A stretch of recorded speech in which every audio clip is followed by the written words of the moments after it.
What's up, guys? Back with another Crew Cab OBS video, and today we're going to be addressing... Are you good? That might be a sign we need to chill, bro. As I was trying to say before Chewy came crashing in, today we're going to be addressing the height of the OBS. A lot of conflicting comments on the last video, whether or not we should leave it as is or lower the rear. Now, I obviously know I'm not going to be able to please everyone with this one, so I'm just going to go ahead and set it up how I think looks best, and you can drop a comment, let me know if you think I ruined yet another truck, because I'd have to agree with the majority of the comments. She still looks like she's raked, and it just kind of has an awkward look to it, even though, by the tape measure, the rear tire to fender gap is a ½ inch lower than the front, but you can see it through the bed. She is clearly going downhill, so it's not just a optical illusion of the like triangle small front end of the OBS making it seem like it's raked when it's really not. It just actually is raked. We're gonna go ahead, snatch the 5-inch blocks out of here that came with the 6-inch kit and throw in these 3-inch blocks, which I think is gonna give it the perfect height. And it might not look awkward anymore on the 38s. Might look absolutely perfect, and it also might not fit whatsoever because we're gonna be putting 3-inch blocks instead of 5. And it's already relatively close. Now, I was already planning on putting the 26s on here, so even if they do still fit with the 38s, we'll probably still toss them on because I want to see what this truck looks like with some stance. That, of course, is the end goal. More along the lines of like 16 by 14s instead of 26 by 14s because we want the old school wide offset, little wheel, humongous sidewall. But still, this truck is just going to look so much better with some stance. Either way, enough rambling. Let's get to it. Here's our big 5-inch blocks we're gonna swap out. First thing we're gonna do is go ahead and knock the U-bolt nuts off. It's all the raked / level truck owners using the force to keep it held together. Come on, which hopefully we're gonna be able to reuse these. They might be too long because the new ones are gold. Come on. Quit fighting with me. We got a little bit of sketchy business to do in order to get the blocks out. So because the truck is so tall, it's awesome to work under, but it's also way too tall for my jack, and the gigantic 1550 graps right here are all up in the way. We're gonna try to lift it off using this block of wood, which just because you see me do something does not mean it is safe for you to do it. And I wouldn't always recommend, because I've almost got myself real hurt using blocks before. Whole truck fell. The Duramax did one time when I was doing the drop shackles. Obviously, I didn't put that in the video. Should have. Probably would at this point. I really put anything in the videos now. All right.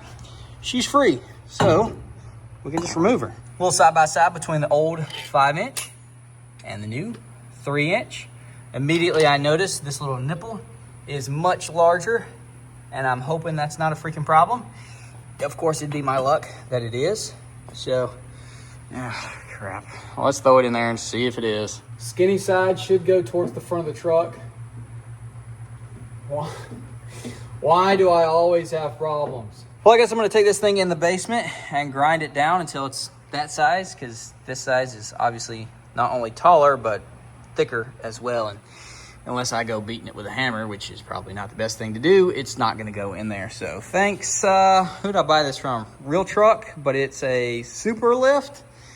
Gosh, dog, man, always something. Just, if you say it's gonna fit, let it fit. I couldn't really get all 4 sides. So, we've just got 2. Oh, that's perfect. That was plenty. Okay, all right, we're good. I don't know why I'm putting my hand in between there and there, because it's literally just being held up by the wood. Don't do that. All right, let's go ahead and try to ease her down, get that pin to line up with the hole in here, and we'll be good on this side. We'll see how she's sitting. Just gotta make sure we clear right here, tire and the fender. All right, did we go? Oh, I'm crushing my phone. Crushing the phone underneath the truck. Holy crap. All right, we clearly did not. Oh, did that just slide in? Oh, it did. Let's go. So here's our new U-bolts, the gold ones, which are a little bit shorter, probably about ½ an inch. We're gonna reuse the black ones because they're definitely gonna look better than these nasty looking gold ones under there. They might hang down a smidge, which I know that drives some of y'all crazy, especially on the Dodge, which they need to be cut down because they're way too freaking long. But I think these will be all right. So let's go ahead and slide them in, see if they look goofy or not. This is definitely the downside about using U-bolts that are made for larger blocks than you're using, because you'll run out of socket depth, and then you're gonna be under here forever cranking on it, which thankfully these are fresh threads, so they're not boogered up and fighting with me. It's just very time consuming. I ain't even gonna lie to y'all, I'm in absolute disbelief right now. So I was sitting here tightening our U-bolts like I told you I was gonna do, and I look up here and I'm like, dang, that's freaking close. That is sketchy. And I went to looking, and you can see on some of the lugs, if I'll zoom out, it's made contact. It's rubbed a little bit. So I was like, oh, well, let's check the other side. Holy freaking crap. The graps are obliterated, absolutely destroyed. She's fully rubbing, like fully contacted. There's rubber all over the shock, the exhaust, just everywhere. Now, I felt something that felt weird when driving this thing, but it seemed to have gone away. And clearly by it going away, that was the side lugs literally being ripped off. Thank goodness they didn't like properly rip off and have a blowout while I was going 60 miles an hour, because I definitely have done that multiple times. I've driven this thing several different trips. Oh my gosh. Now the only silver lining here is this is the same tire that got into the bedside of the second gen. So at least we didn't obliterate a second tire, but we've definitely caused some more damage. So yeah. 2-inch spacers, not enough to clear on the rear with the big 1550s. Holy crap, dude. That could have legitimately been extremely bad. The tire's been rubbing while we were driving 60 miles an hour down the road. So what's it gonna hurt to pull it back out one last time and see how she looks out of the shop? Let's hop out and look. I just want to see it rubbing.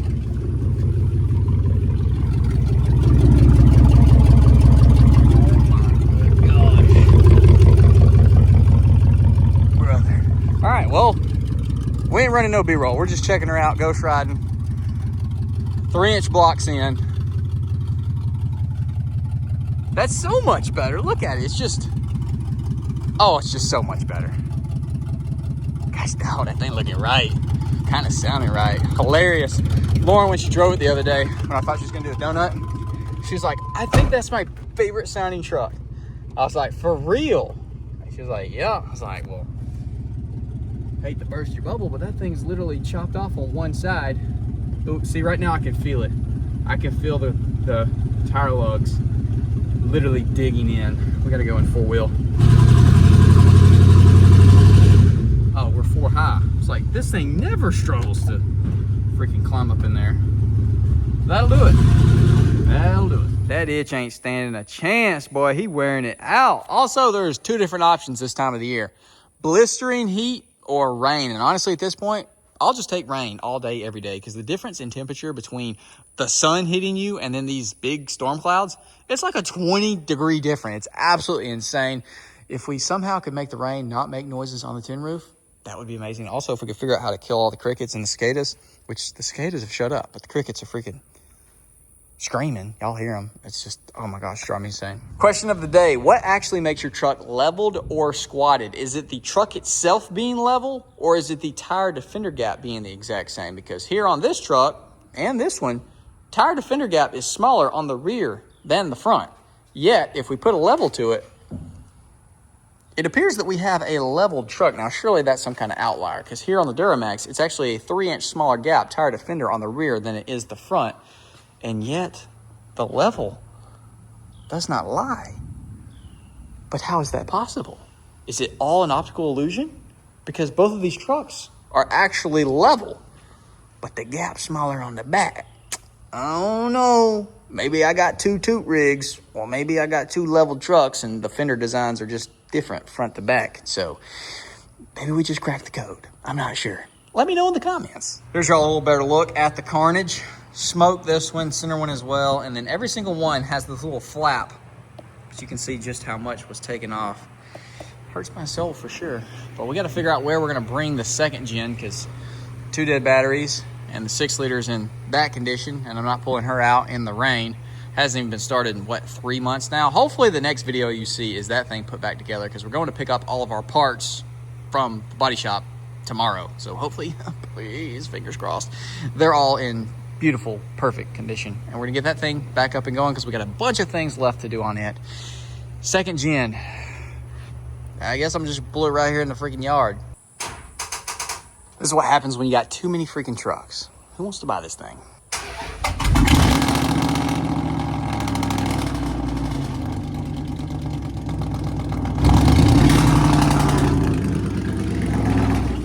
don't know why I haven't ordered mufflers for this thing, because it looks way too good for it to sit up under the barn and not drive it, but it's no big secret. We ruined it with the true dual straight pipes, man. It is so incredibly loud. I don't think I've driven it since the exhaust battle, because I just feel bad for people in their cars, their houses, people in airplanes. They could probably even hear it. It's insane, dude. So drop a comment. Let me know what mufflers you think we should put on here to cut the volume at least in half. Honestly, I wouldn't even mind if it was on the quieter side. We got to do something dramatic. But with that said, I'm going to go ahead, throw the old graps on there. So for anyone that's never seen the second gen, here's your little swap up tire reveal going from the 26s to 38s. And just like that, she is back on the graps, looking absolutely amazing. Never ceases to amaze how big of an attitude change your truck can have just by swapping the wheels and tires. Popping in here to show you all a little side-by-side between a 38 1550 on an 8-inch wide wheel versus a 36 1450 on a 14-inch wide wheel. Obviously about 2 inches wider over here, even though it's supposed to be an inch skinnier. As you can see the sidewall nice and flat there versus pulled way in over there. And of course the grap is considerably taller. As you can see and probably hear, we got a nasty storm rolling in, and I am late for a birthday party. So we're gonna go ahead, put the second gen up, and then tomorrow I'll catch up with y'all for the reveal, 26s on the OBS.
The lighting right here is treating me so right. Hopefully it's transferring through on the video. But dude, holy crap.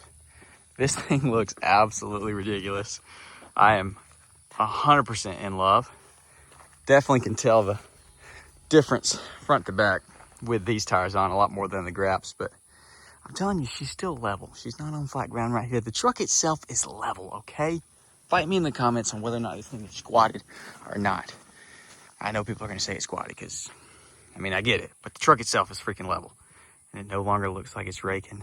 If we do go up any more with the front to clear these a little better, because I honestly might just freaking leave these on here because they look super good. We get one full turn before we get into the flare right there. The front clears, no problem. But if we do turn the front up a little bit, I'll probably go buy another $100 lift block. Or maybe just do, maybe we'll do the adjustable shackles. So put the 5-inch back in there. Bro. Hang on, this car's going by. I don't want to be sketchy. Yeah, she looks freaking good, but this bottle I just found, it's ancient. Holy crap, what the world? Dude, please be full of money. Oh my gosh, I can't get it out. All right, we're gonna finish the video and then I'm gonna dig it out and I'm gonna show y'all what it is. I think she's pretty proper, dude. I think she's pretty freaking proper, but if we did go up any higher in the front, I'd want to bring the rear up to follow. And surprisingly, I think it rides just as good, if not better, on these than the graps, which blows my mind. Yeah, the old U-bolts they're hanging out a little bit. Probably need to chop them babies down, but then again, giant drums are also folded out underneath there thanks to the spacers. Holy crap. Man, it's freaking hot. And there's been so many cars. I've had to move this thing like 45 times down there, back there where I got the B-roll. But it's all good because it got us to this place, which I think is the best lighting by far. One last look, all right? And then I'm gonna go get that bottle and we're gonna see what the crap is in it. Okay, all right, where'd it go? Dude, it might be in the tree. That's crazy. All right, let's dig it out. Somebody passed, but holy crap, dude, like it's in the ground. Oh, this ain't, oh, it's gonna break. Oh my, what the crap is that? Hopefully not some bad voodoo. And now that I've dug it up, I guess I'm freaking responsible. Oh my gosh, this thing looks insane. But now I guess I'm responsible, so I will take it and throw it away at the appropriate place. Oh baby, 0.5 doing you so right. Holy crap. I gotta get some freaking TikTok clips because I think TikTok gonna love this thing. Hopefully y'all do as well. Now that the storm's about here, it's getting dark and the cicadas have started to scream. I should probably go ahead and do the outro. I do apologize, guys. I got home and started going crazy cutting the grass, put a new deck belt on and sharpen the blades. And it's like getting a whole new lawnmower. I've been thoroughly enjoying it and it is looking scrumptious out here. About as scrumptious as the OBS. Holy crap, dude. Maybe I'm tripping because it's just a new look and you like get overly excited, but man, I think this thing looks like 10 times better now than it did with the graps on there, and I really enjoyed it with the graps. It's just something about lifted trucks, man. You got to have stance. You got to have the wides on them. If they're leveled, sure, like Chomper, throw you some stock wheels, some big 35s on that thing. That's about as good as it looks, in my opinion. But when it's lifted, you got to have a stance, and specifically the rear portion is what looks so much better now because that's what was really awkward looking. Yeah, I hear you, Thunder. I'm trying to hurry. It don't look awkward now. It looks freaking incredible, and I am absolutely loving it. So it's got me kind of thinking about hopping on Marketplace and trying to find a permanent. We don't ever have permanent wheels on here on this channel. Honestly, these wheels might be, whoa. We might have had these wheels longer than any other set, which is pretty crazy, but it's been a couple years. Holy crap. Just now remember that. We've been kind of cycling them around the whole fleet, and they look good on pretty much everything. And they're one of my favorite cast wheels for sure. But there's definitely a lot of forged wheel options that do look better. And if we're going to be ending up with this style setup on this truck, I might go ahead and try to pick me up a used set for not new set money, because that's why I've never had big forged wheels, because I'd rather buy a truck than spend $10,000 on a set of wheels, just being completely honest. So maybe I will never get forged ones, but I don't know, man. This really makes me think that that is the route to do. Of course, we can just leave these on here, but I also really like them on the second gen, and also kind of want to sell them, but I don't know. We'll just have to see. Let me know. Drop a comment. Now, of course, I want to, and we will at some point, get this truck sitting on some old schools. 16, 16.5s, 14, 16, 18 wides. Some 33s, 35, boggers, thornbirds, graps, I don't know. It's just not common around here. It's incredibly difficult to find them, and when you do, they're, one, for whatever reason, popping up on my marketplace in California. Why they're showing me those, I don't know. Or they're multiple hours away and $10,000. And as much as I would love to have them, and I know the reason why they're expensive is because they don't make them anymore and they're rare. I get it. I just don't know if I can make myself spend that kind of money. I mean, I guess they do kind of, you know, they're pretty solid with holding their... Y'all get it. That's the video, boys. Drop a comment, leave a like, subscribe if you're new, ring that bell notification. Let me know about the wheels and tires. What do y'all prefer? What do y'all think we should go with? What should we do next? We're not doing another suspension or wheel and tire swap next. We need to go get the exhaust fixed, but somehow I even think this sounds better than the second gen. It's not as loud, even though it's chopped off literally at the header right under the steering wheel. Very odd. I'm ordering mufflers. Y'all need to tell me. Drop a comment.